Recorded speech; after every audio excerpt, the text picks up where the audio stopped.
प्रेमी प्रेमिका cinema hall में जाएंगे। वो एक जगह थी। वो कोविड का जो 6 महीना साल भर का जो गैप आया उसमें रुकावट आई और वो बदल गया।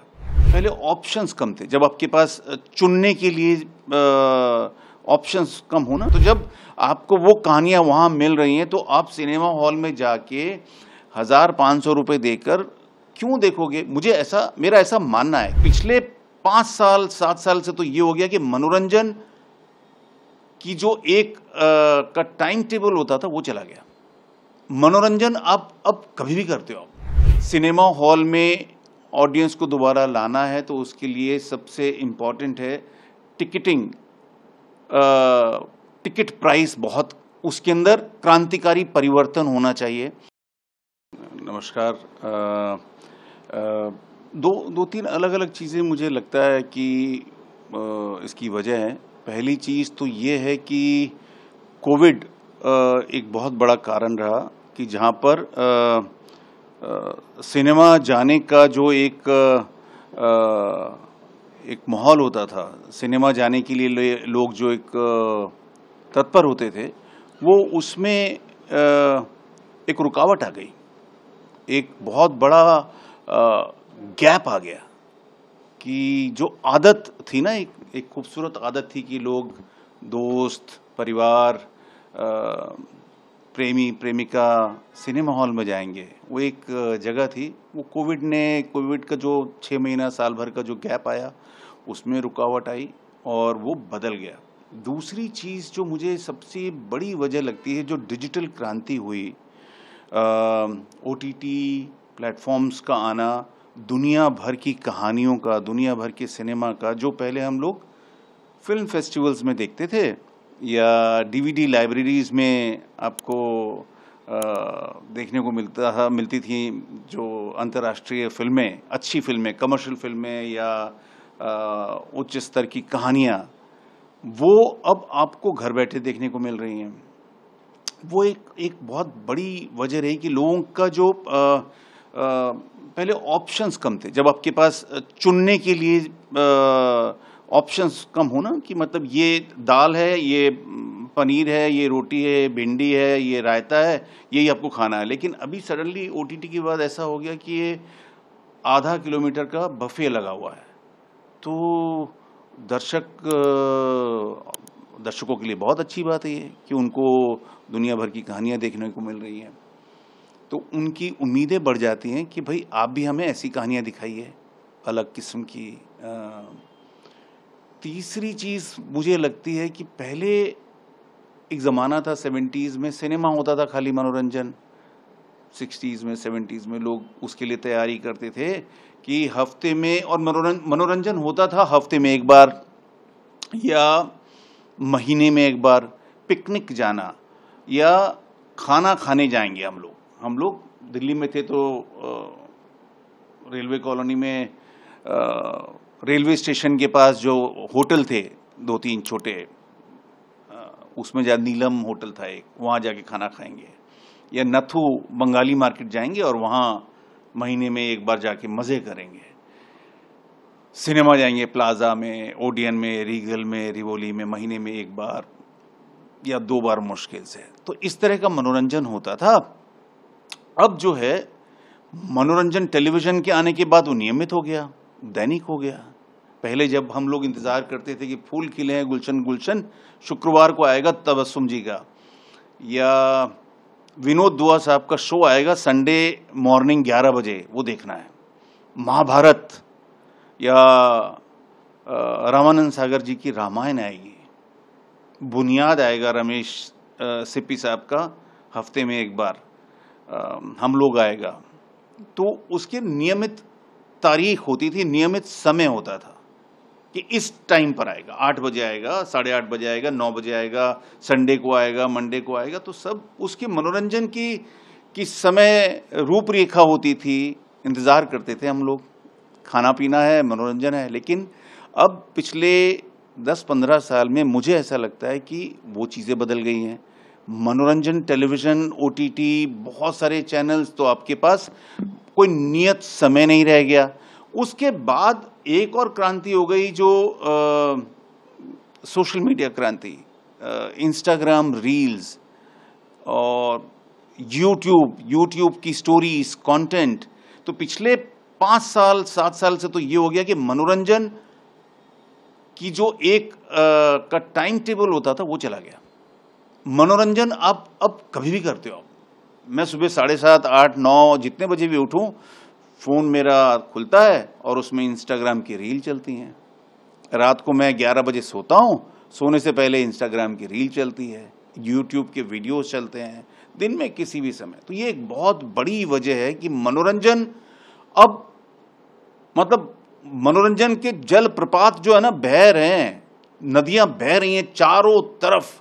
जब आपके पास इतना ज्यादा एंटरटेनमेंट है, एंटरटेनमेंट से मतलब हंसी मजाक चुटकुले लतीफे ही नहीं, आपको आपका दिमाग ऑक्यूपाइड है। आप कहानियां देख रहे हैं, आप पॉडकास्ट देख रहे हैं, आप सीरीज देख रहे हैं, आप सिनेमा देख रहे हैं, वो कहीं पर भी देख सकते हैं आप। तो अब सोचिए, जब आपके पास इतने सारे संसाधन मौजूद हैं, तो उसमें आपको अगर सिनेमा जाना है और जहां पर 500-700 रुपए की टिकट लेनी है, तो वो आपकी प्रायोरिटी में तो बहुत पीछे हो जाएगी वो बात। अब नहीं, जैसा मैंने कहा आपको नीरज जी, ये समस्या मूल रूप से ये है कि मनोरंजन के इतने ज्यादा साधन आपकी उंगलियों में पहुंच गए हैं, आपके अंगूठे के अंदर नीचे तले दबे हुए हैं मनोरंजन के इतने ज्यादा स्रोत कि आप, और वो कहानियां भरी हुई हैं उसके अंदर। लोग जबलपुर में बैठ के स्केच बना रहे हैं। कांदीवली का एक लड़का है शेट्टी, बोरीवली कांदीवली का, वो बहुत अच्छे स्केच बनाता है। अल्मोड़ा का एक अग्रवाल लड़का है, वो स्केच बनाता है 1-1 मिनट की, और बड़ी सुंदर कहानियां बोलता है, बहुत बहुत मजेदार कहानियां बोलता है। तो जब आपको वो कहानियां वहां मिल रही हैं, तो आप सिनेमा हॉल में जाके 1,000-500 रुपए देकर क्यों देखोगे? मेरा ऐसा मानना है कि जो हम लोग खामखा में बहुत ज़्यादा आक्षेप लगाते हैं कि फिल्म वाले या मुंबई में जो लोग हैं वो ध्यान नहीं दे रहे हैं, वो अच्छी फिल्में नहीं बना रहे हैं। अरे तो आपको क्या लगता है कि लोग मतलब अपने पैरों पे कुल्हाड़ी थोड़ी मारना चाहते हैं? कोई जानबूझ के खराब फिल्में थोड़ी बनाता है, कोशिश करते रहते। पहले भी खराब फिल्में बनती थी, 80s में भी बनती थी, 70s में बनती थी, 50s में भी बनती थी।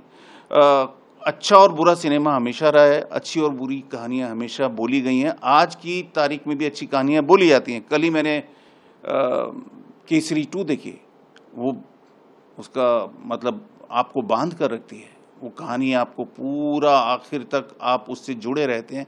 तो ऐसी बहुत सारी कहानियां, मैदान जैसा जिसमें मैंने काम किया था, वो मुझे लगता है कि बहुत अच्छी कहानी थी, लेकिन अनफॉर्चुनेटली ऑडियंस नहीं पहुंची उसके लिए सिनेमा हॉल में। शायद उसकी वजह टिकट रही। तो मुझे लगता है कि अगर सिनेमा हॉल में ऑडियंस को दोबारा लाना है, तो उसके लिए सबसे इम्पॉर्टेंट है टिकटिंग, टिकट प्राइस बहुत, उसके अंदर क्रांतिकारी परिवर्तन होना चाहिए। आज की तारीख, जैसे मेरे एक सीनियर हैं तिग्मांशु धूलिया जी, उन्होंने कहीं एक इंटरव्यू में बात बोली, शायद आपके यहीं पर बोले, आपके यहीं पर ही बोली, ANI में ही उन्होंने बोली कि सिनेमा हॉल जाने का जो पूरा एक खुशी होती थी वो छीन ली है। उसके पीछे बहुत बड़ी वजह रही कि अब सिनेमा हॉल आधा रेस्टोरेंट बन गया है कि आप टैकोस खा रहे हैं, आपको इटालियन पिज्ज़ा खाना है, उसके अंदर सिनेमा, तो सिनेमा होता है ना कि जहाँ पर कोई डिस्टर्बेंस होनी नहीं चाहिए। कल केसरी के दौरान भी वो जो वहाँ की कर्मचारी हैं वो सर्व कर रहे हैं, आपसे पूछ रहे हैं, कोई गलत ऑर्डर चला आ रहा है, गरम गरम खुशबूदार खाने चले आ रहे हैं।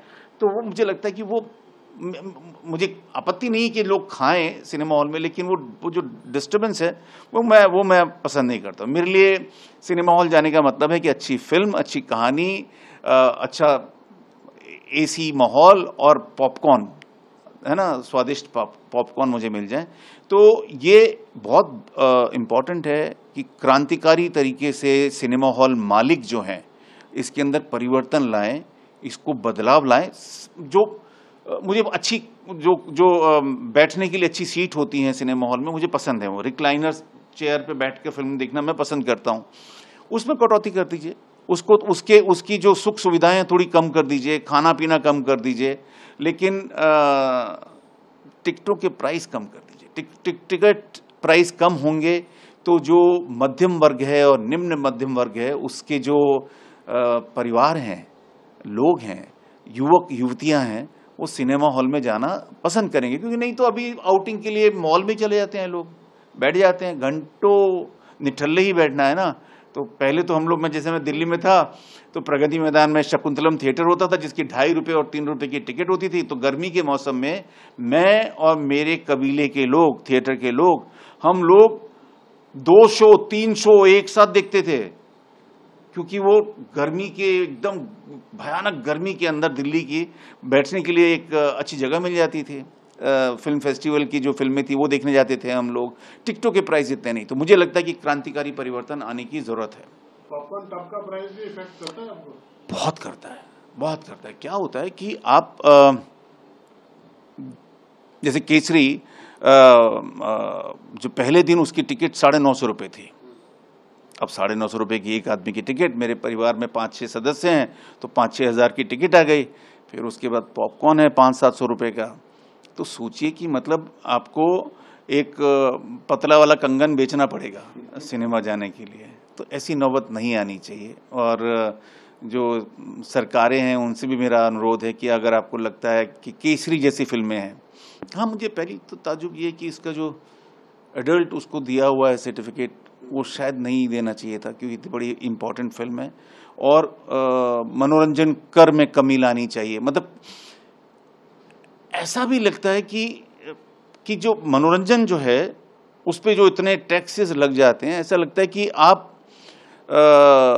मध्यम वर्ग को, निम्न मध्यम वर्ग को सजा दे रहे हैं आउटिंग की, कि आउटिंग पे क्यों जा रहे हो आप, काम करते रहो आप। ऐसा नहीं होना चाहिए।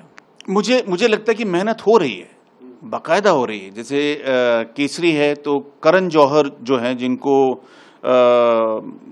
कई बार गलत समझा जाता है, लोग उनके बारे में बड़ी ऊटपटांग बातें करते हैं। मेरा ऐसा मानना है कि जितने नए डायरेक्टर्स को उन्होंने मौका दिया है पिछले कुछ सालों में, वो बड़ी तारीफ की बात है, बड़े क्रेडिट की बात है। उनको उसका क्रेडिट दिया जाना चाहिए। जैसे केसरी जो है वो एक तरह से नॉन कमर्शियल फिल्म है, नॉन मसाला फिल्म है। उसको उसकी टीम उसको बैकिंग करना, उसको सहयोग देना, वो एक बहुत इम्पोर्टेंट मैदान, जैसे मैंने बताया। या I want to talk, Shoojit की जो फिल्म है, आई वांट टू टॉक थी ना, हाँ, वो इतनी अच्छी फिल्म है, कितनी बढ़िया कहानी बोली गई है उसके अंदर। तो लोग खामखा में इसमें आ जाते हैं कि हिंदी फिल्म और दक्षिण की फिल्में और कंपैरिजन करने लगते हैं। ऐसा नहीं है। शुरुआत से ही बम्बैया फिल्मों का और दक्षिण की फिल्मों का बहुत अच्छा नाता रहा है। एक समय में दिलीप साहब या प्राण साहब लगातार दक्षिण में काम करते थे, राजेश खन्ना साहब, दक्षिण के बहुत सारे निर्देशक, प्रोड्यूसर्स यहाँ पे काम करते थे। तो बहुत एक तरह की जुगलबंदी है। और ये दौर आते रहते हैं बीच बीच में कि जहाँ पे ऐसा लगता है कि हिंदी फिल्मों में अच्छा काम हो रहा है और दक्षिण की फिल्मों में नहीं हो रहा है। अभी कह सकते हैं कि दक्षिण में, तमिल में, तेलुगु में बहुत बड़े स्तर पे कमर्शियल सिनेमा अच्छा काम कर रहा है। RRR और पुष्पा और इन तमाम फिल्मों की वजह से। और मलयालम में बहुत बारीक कहानियों पे काम हो रहा है, बहुत अच्छी कहानियों पे काम हो रहा है। लेकिन उतना ही अच्छा काम मराठी सिनेमा में हो रहा है। मराठी की फिल्में बहुत अच्छी हैं, मुझे बड़ी पसंद आती हैं। जितने भी मेकर्स हैं, उसके बंगला में अच्छा काम हो रहा है, तो हिंदी में भी काम हो रहा है। तो उसको सिरे से नकारना नहीं चाहिए, हौसला अफजाई करनी चाहिए। और हिंदी फिल्में सिर्फ कुछ बड़े सितारे नहीं हैं, बड़ी तारिकाएं नहीं हैं, बड़े निर्देशक नहीं हैं। लाखों लोगों का जीवन हिंदी सिनेमा से चलता है। तो जब हम लोग इस तरह के बिना सोचे समझे ऊट पटांग आक्षेप लगाते हैं, हम नीचे गिराने की कोशिश करते हैं, खिल्ली उड़ाते हैं, तो आप सोचिए, आप 1 दर्जन नायक नायिकाओं और बड़े निर्देशकों का मजाक नहीं उड़ा रहे हैं, उनको नीचे नहीं गिरा रहे हैं। आप लाखों लोग जिनका रोजगार चलता है हिंदी सिनेमा से, उनको आप उनके रास्ते में आप रोड़े अटका रहे हैं।